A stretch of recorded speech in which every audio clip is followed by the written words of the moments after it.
Change it or cancel it. Fix it or nix it. A clear message from Israel's Prime Minister at this year's UN General Assembly. A request that seems to have not gone unnoticed. We must put an end to Iran's continued aggression and nuclear ambitions. They have not lived up to the spirit of their agreement.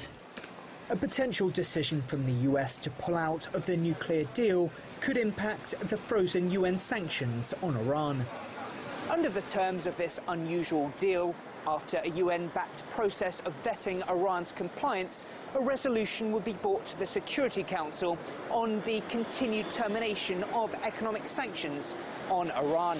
Any permanent member, such as the United States, could veto, meaning that, in effect, sanctions could be reimposed. Fellow permanent members don't believe that sanctions should return and may simply refuse to implement them.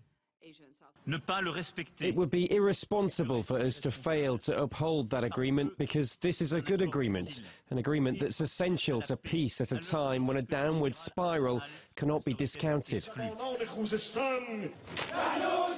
US President Donald Trump has also threatened to blacklist Iran's Revolutionary Guard, a move that would further sour relations between Tehran and Washington. Analysts fear this could hamper UN efforts to resolve conflicts in the Middle East. You can't solve the problem in Syria without negotiating with Iran. You cannot solve the problem even in the civil war in Iraq itself between the Sunni and the Shia without talking to Iran. You cannot solve the problem in Yemen without talking to Iran. The UN Secretary-General's position is clear. He says the nuclear deal is a major diplomatic achievement. He's urged all players to do what they can to preserve it. William Denselow, TRT World, New York.